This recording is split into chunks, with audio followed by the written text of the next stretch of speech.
BBR TV news కు స్వాగతం. నేను మీ హనుమంతరావు. बोलिए भारत माता की जय. Very good. Candidate from MP, candidate from this constituency,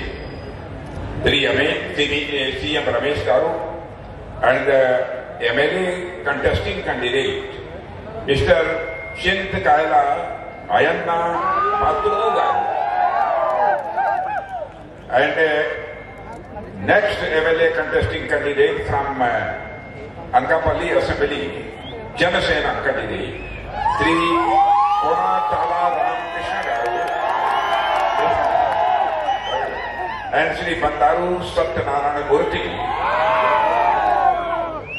Badugula Assembly TDP MLA contesting candidate, Srimati Vengalapudi Anitha Garu, and the TDP MLA contesting candidate, Sri Prachar Karla Ramesh Babu Garu, MLA contesting candidate from Jansena, and KSNS Raju Garu, and TDP MLA contesting candidate, and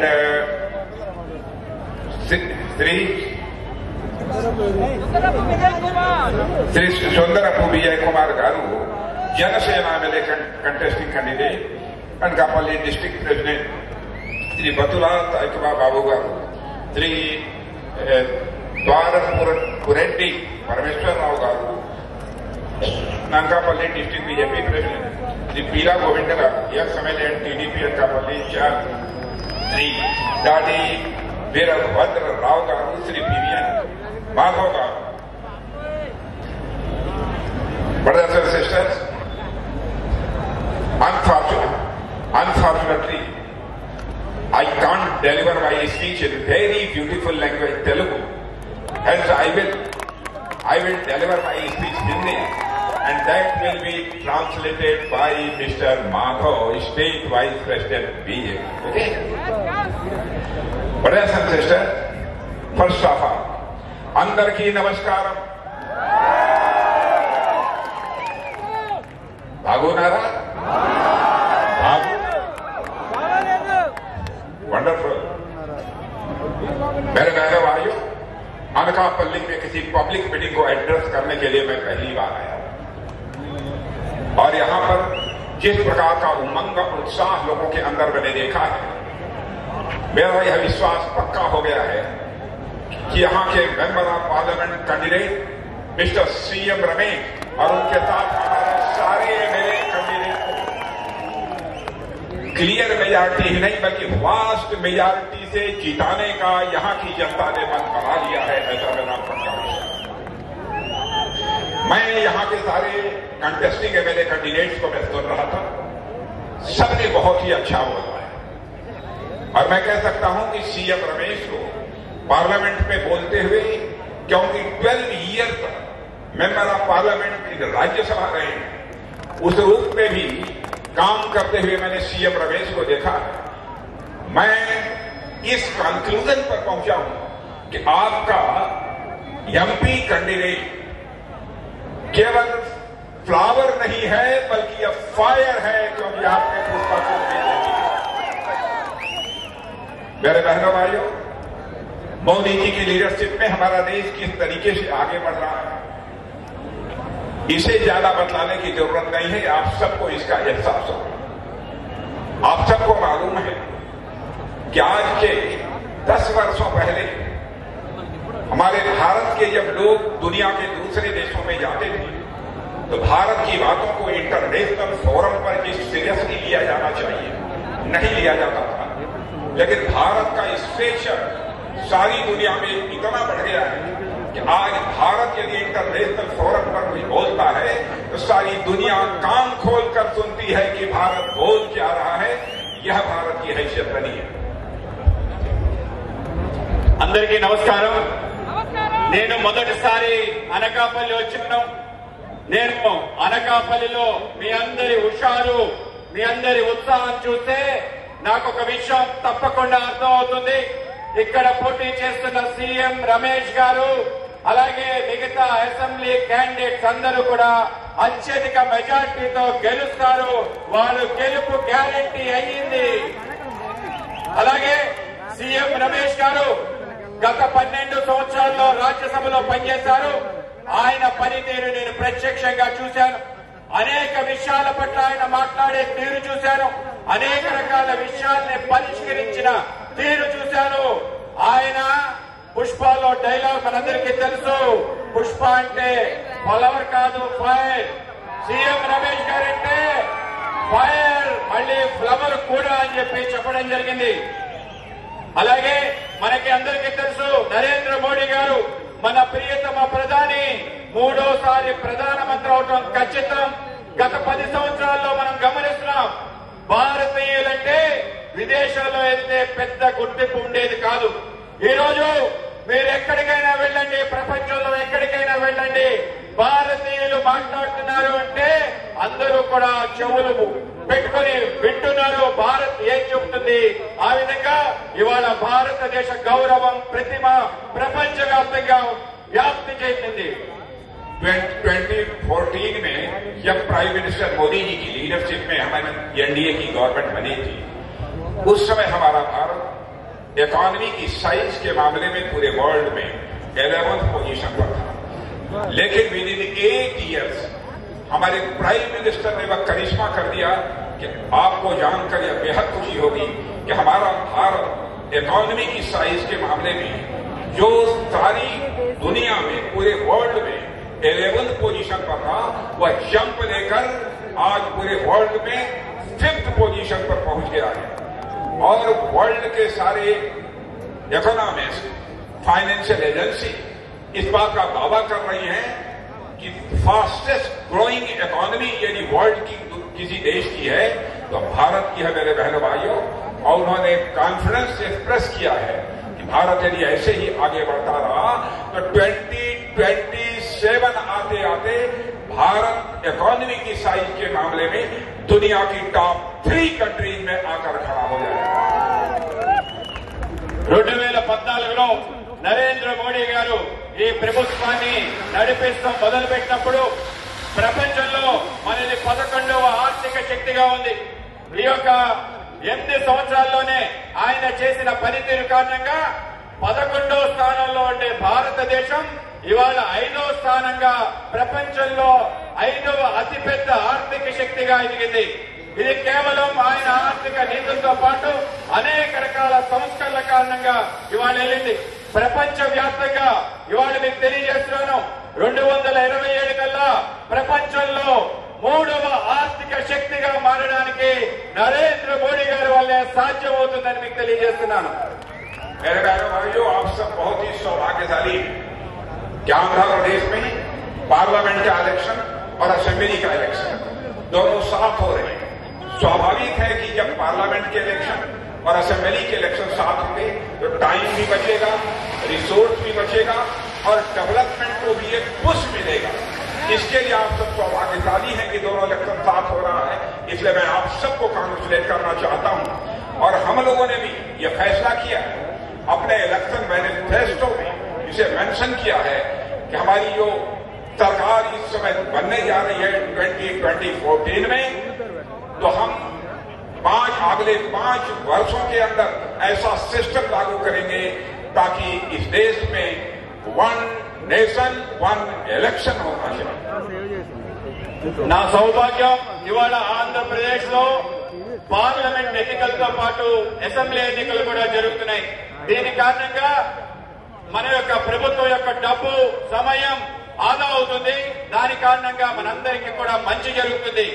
ఈరోజు Bharatiya Janata party తన మేనిఫెస్టోలో వచ్చే 5 సంవత్సరాల్లో దేశ వ్యాప్తంగా ఒకే ఎన్నిక చెయ్యాలి అని చెప్పి 1 నేషన్ 1 ఎలక్షన్ ఏదైతే నినాదం ఉందో దాన్ని అమలు చేస్తాం. దాని ద్వారా దేశాన్ని పురోభివృద్ధి తీసుకెళ్లే ప్రయత్నం చేస్తామని తెలియజేస్తున్నాను. मैं आंध्र प्रदेश के बारे में कहना चाहूंगा मेरे बहनों भाइयों, एक समय था कि आंध्र प्रदेश सदर्न स्टेट्स में सबसे प्रॉस्परस स्टेट माना जाता था.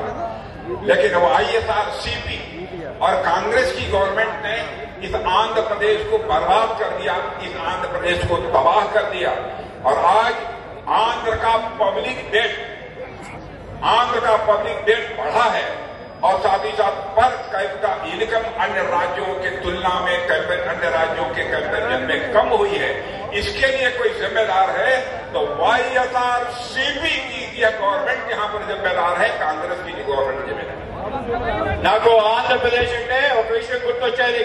దక్షిణాది రాష్ట్రాల్లో ఆర్థికంగా ముందుండే రాష్ట్రం ఆంధ్రప్రదేశ్.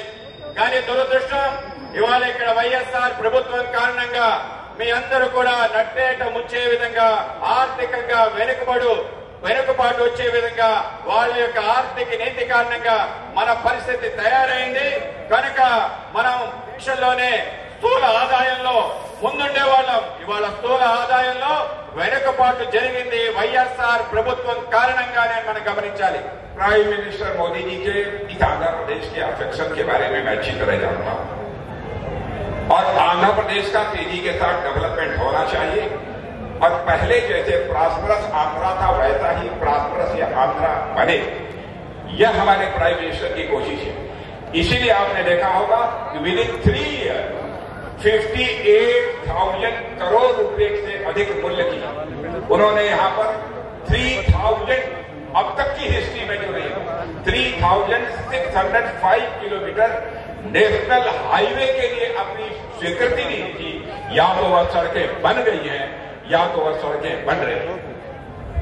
ప్రధానమంత్రి నరేంద్ర మోడీ గారికి ఆంధ్రప్రదేశ్ అంటే అత్యధిక ప్రేమ. ఆంధ్రప్రదేశ్ సంబంధించిన అభివృద్ధిలో సింహభాగం అనేక రకాల కార్యక్రమాలు చేయడం జరిగింది. గత 10 సంవత్సరాల్లో మన ప్రాంతంలో ఏదైతే మౌలిక సదుపాయాల కల్పనలో 58,000 కోట్ల రూపాయలు పెట్టుబడి పెట్టడం జరిగింది. తద్వారా ఏదైతే జాతీయ రహదారుల నిర్మాణం జరిగిందో కేవలం ఆంధ్రప్రదేశ్ లోనే 3,605 కిలోమీటర్ల జాతీయ రహదారులు నిర్మాణం అవుతున్నాయి. త్వరలో అన్ని ప్రారంభమవుతాయి. ఆ విధంగా మన ప్రాంత అభివృద్ధిలో నరేంద్ర మోడీ గారికి మిక్కిలి ప్రేమని తెలియజేస్తున్నాను. भाइयों, मोदी जी प्लान बनाते हैं, योजनाएं बनाते हैं, लेकिन YSRCP की यह गवर्नमेंट उसे इम्प्लीमेंट नहीं करती है. मैं आपको उदाहरण देना चाहूंगा. PM आवास योजना के अंतर्गत 21.32 लाख हाउसेस को मंजूरी दी थी, लेकिन आज तक स्टेट गवर्नमेंट केवल 3.25 लाख हाउसेस का निर्माण कर पाई. నరేంద్ర మోడీ గారికి ఆంధ్రప్రదేశ్ పట్ల ఉన్న ప్రేమకి మీకు ఒక ఉదాహరణ చెప్తాను. నరేంద్ర మోడీ గారు ప్రధానమంత్రి ఆవాస్ యోజనని ప్రతి అందరికీ ఇల్లు నిర్మాణం చేయాలని ఒక గొప్ప పథకాన్ని తీసుకొచ్చారు. ఆంధ్రప్రదేశ్ కి 21,32,000 ఇల్లుని శాంక్షన్ చేస్తే ఇవాళ వైఎస్ఆర్ ప్రభుత్వం ఏదైతుందో వైఎస్ఆర్ ప్రభుత్వం ఈ యొక్క పథకాన్ని అమలు చేయకుండా కేవలం 2,50,000 ఇల్లునే నిర్మాణం చేసింది. YSRCP యొక్క ఏదైతే అధోగతి పరిపాలన ఉందో దాని కారణంగానే ప్రధానమంత్రి ఇస్తున్న ఫలితాలను ముందుకు తీసుకెళ్లలేకపోతుందని మీకు తెలియజేస్తున్నాను. आंध्र प्रदेश की पब्लिक को YSRCP गवर्नमेंट ने मेरे बहनों भाइयों डिच किया, आपको धोखा दिया. मैं एक और एग्जाम्पल आपको देना चाहता हूं. जल जीवन मिशन के अंतर्गत 14,334 करोड़ यह मोदी जी ने सैंक्शन किया, लेकिन YSRCP ने केवल 1,951 करोड़ रुपए खर्च किए. क्योंकि साफ है, इसलिए नहीं किया है कि कहीं जल जीवन मिशन की क्रेडिट मोदी जी को न चली जाए. इस कारण आंध्र प्रदेश की जनता को YSRCP की गवर्नमेंट ने धोखा दिया. ఇవాళ వైఎస్ఆర్సీపీ మన్ని మోసం చేసింది, దగా చేసింది. ఇంకొక ఉదాహరణ, జల జీవన్ మిషన్ ప్రతి ఇంటికి ట్యాప్ కనెక్షన్ ఇచ్చే ఒక ఆలోచనలో భాగంగా మన ప్రాంతానికి సుమారు 14,334 కోట్లు శాంక్షన్ చేస్తే ఈ రాష్ట్ర ప్రభుత్వం ఇప్పటి వరకు 1,051 కోట్ల మాత్రమే ఖర్చు చేసింది. మిగతాదంతా వృధా చేసింది. ఎందుకు వైసీపీ ప్రభుత్వం ఈ విధంగా చేస్తుందంటే జల జీవన్ మిషన్ ద్వారా ఏదైతే పేరు వస్తుందో నరేంద్ర మోడీ గారికి దక్కకూడదు, కేంద్ర ప్రభుత్వానికి దక్కకూడదు అనే కుట్రతో కుతంత్రంతో ఈ విధంగా వైసీపీ ప్రభుత్వం చేస్తుందని మీకు తెలియజేస్తున్నారు. मेरे आंध्रा के बहनों भाइयों, मेरी एक बात नोट कर लेना. YSRCP के शासन में लैंड माफिया, सैंड माफिया और इतना ही नहीं, land mafia, sand mafia, mining mafia और लीकर माफिया, ये लगातार प्रॉस्परस होते जा रहे हैं, लेकिन आम जनता की ताकत धीरे धीरे कमजोर होती जा रही है, उनकी प्रोग्रेस रुकती जा रही है। लेकिन जिस दिन हमारी एनडीए की गवर्नमेंट आ जाएगी, यह माफिया या तो जेल में होंगे या आंध्र प्रदेश स्टेट को छोड़कर वो बाहर चले जाएंगे। ఆంధ్రప్రదేశ్ లో వైసీపీ ప్రభుత్వం దేనికి ప్రసిద్ధి అంటే భూదందాలు, అలాగే ఇసుక మాఫియా, అలాగే ఖనిజ మాఫియా, అలాగే మందు మాఫియా, లిక్కర్ మాఫియాకి ప్రసిద్ధి. ఇవాళ మీ అందరికీ తెలియజేస్తున్నాను, ఇవాళ ఎన్డీఏ ప్రభుత్వం ఆంధ్రప్రదేశ్ లో వస్తే ముందు వీళ్ళందరినీ కూడా జైలుకి పంపించడమే కానీ లేకపోతే వీళ్ళని ప్రాంతం నుంచి తరిమేయటం కానీ జరుగుతుందని మీకు తెలియజేస్తున్నాను. एनडीए आज कहने आया हूं कि एनडीए को ताकत दीजिए, आंध्रा की इकोनॉमिक प्रोग्रेस को हम एक नई गति देने का काम करेंगे, एक नई दिशा देंगे, आपको विश्वास दिलाता हूं.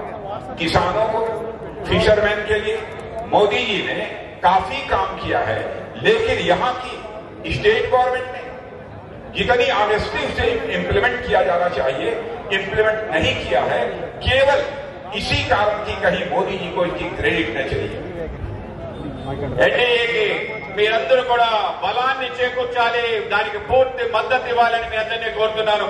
ఇవాళ కొత్త మార్గాన్ని, కొత్త దిశని మన ఆంధ్రప్రదేశ్ ఇవ్వాలి అంటే మీరు ఎన్డీఏ ఎన్నుకోవాలని చెప్పి తెలియజేస్తున్నాను. ఇక్కడ మత్స్యకారులకి అనేక రకాల పథకాలు తీసుకురావడం జరిగింది, కానీ వైసీపీ ప్రభుత్వం ఇవేమీ అమలు చేయకుండా మీ అందరినీ మోసం చేస్తుంది. ఎందుకు ఈ విధంగా చేస్తుంది అంటే నరేంద్ర మోడీ గారికి ఎక్కడ పేరు వస్తుందో అని భయం, కనుకనే వీటిని ఇంప్లిమెంట్ చేయకుండా అడ్డుకుంటుంది. माय ब्रदर्स सिस्टर्स, मैं आपको यह भी कहना चाहता हूं, मोस्ट क्रेडिबल अलायंस सिस्टम है भारत में यदि कोई है तो बीजेपी लेडी एनडीए है. आप हम लोगों का इलेक्शन मैनिफेस्टो उठाकर देख लीजिए, हम जो कहते हैं वह करते हैं. हमारे वर्ड्स और हमारे डीड्स में कोई डिफरेंस नहीं होता. हम लोगों ने कहा था कि हम लोगों की गवर्नमेंट बन जाएगी, आर्टिकल 370 जिसके कारण जम्मू कश्मीर को स्पेशल स्टेटस मिला हुआ है, हम उसे एक क्षण में समाप्त करेंगे और जम्मू कश्मीर का भी वही स्टेटस होगा जो हिंदुस्तान के अन्य राज्यों का होगा. आपने देखा पार्लियामेंट के दोनों हाउसेज में क्लियर मेजॉरिटी मिलते ही आर्टिकल 370 को हम लोगों ने समाप्त कर.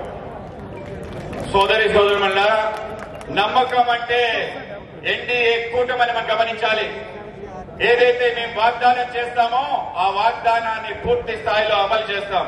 మీ అందరూ గమనించుంటారు, గతంలో ఏదైతే కాశ్మీర్ భారతదేశంలో పూర్తి భాగస్వామ్యంగా ఉండడానికి ఆటంకంగా ఉన్న 370 అధికరణని మేము పూర్తి స్థాయి మెజార్టీ వచ్చిన వెంటనే 2 సభల్లో దాన్ని తొలగించడం జరిగింది. 370 అధికరణ ఎప్పుడైతే తొలగిందో పూర్తి స్థాయిలో కాశ్మీర్ భారతదేశంలో విలీనం అవడం జరిగింది.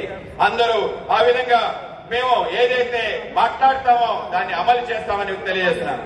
हम लोगों ने कहा था अपने इलेक्शन मैनिफेस्टो में, जब हम आएंगे तो अयोध्या और हमारी क्लियर मेजॉरिटी मिल गई तो अयोध्या की धरती पर भव्य राम का मंदिर बनकर रहेगा.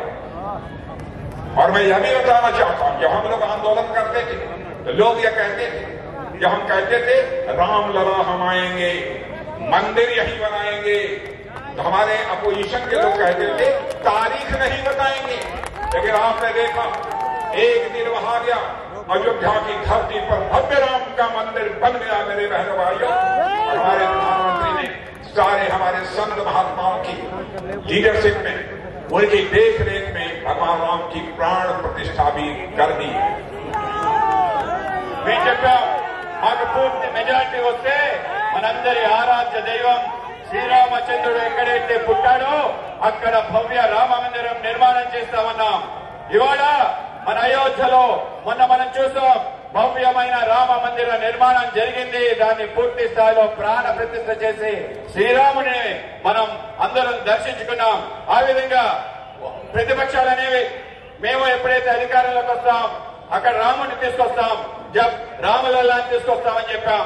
కానీ ఆ విధంగానే తీసుకురావడం, ఎప్పుడైతే మెజార్టీ వచ్చిందో ఆ విధంగానే రామలల్లాని తీసుకొచ్చాం. రామ మందిర నిర్మాణం చేస్తామని చెప్పి సాధు సంతులందరూ కూడా మార్గదర్శనంలో ఇవాళ మనకి రామ మందిరం దర్శించుకోవడానికి మనందరి ముందుందని మీరు గమనించాలి. मेरे बहनों भाइयों, भगवान राम अपने हक से निकलकर अपने पैरों మన రాముడు పూర్వ గుడిసె నుంచి బయటకు వచ్చి భవ్యమైన రామ మందిరంలో ప్రవేశపెట్టాడు. మీ అందరికీ తెలియజేస్తున్నాను, ఇవాళ రామ రాజ్యం భారతీయ జనతా పార్టీ కారణంగానే వస్తుంది, మనందరి జీవితాల్లో వెలుగులు నింపుతుంది. हम जो कहते हैं वह करते हैं। और आज मैं फिर से कहना चाहता हूं, हमारे प्राइम मिनिस्टर का यह फर्म कन्विक्शन है कि 2047 आते आते हमारा भारत एक डेवलप्ड कंट्री के रूप में खड़ा हो जाएगा। मैं कैसे भारत का निर्माण करना चाहती हूं, మీకు తెలియజేస్తున్నాను, మేము ఏదైతే చెప్తామో అదే చేస్తాం. ఈరోజు 2047 కల్లా భారతదేశం ప్రపంచంలో అత్యధిక అభివృద్ధి చెందిన దేశంగా మారుతుందని తెలియజేస్తున్నాను. मैं बहनों भाइयों, भारत का डिफेंस मिनिस्टर होने के नाते भी कहकर जा रहा हूं, भारत अब कमजोर भारत नहीं है, वीक कंट्री नहीं है। भारत अब एक ताकतवर देश बन चुका है, मजबूत देश बन चुका है। भारत का यह चरित्र है, हम किसी को आंख दिखाते नहीं, लेकिन हमें यदि कोई आंख दिखाने की कोशिश करेगा तो उसका मुंहतोड़ जवाब देने की कुव्वत हमारे सेना के जवानों में है। मैं आपको विश्वास दिलाता हूं। రక్షణ మంత్రిగా మీకు తెలియజేయడం లేదు, భారతదేశం అంటే ఒక బలహీన దేశం కాదు. ఇవాళ భారతదేశం అంటే ఒక శక్తిశాలి దేశం. గతంలో ఎవరైనా మన కళ్ళు పెట్టి కళ్ళు చూసి మన బెదిరించేవాడు. ఇవాళ ప్రపంచంలో ఎవరైనా మన కళ్ళు పెట్టి కళ్ళు బెదిరించగలిగే సామర్థ్యం లేదని మీకు తెలియజేస్తున్నాం. ఇవాళ భారతదేశం అత్యంత శక్తివంత దేశంగా మారింది. 2014 के पहले हर चीज, अधिकांश चीजें हम दुनिया के दूसरे देशों से इंपोर्ट करते हैं, डिफेंस आइटम्स दुनिया के दूसरे।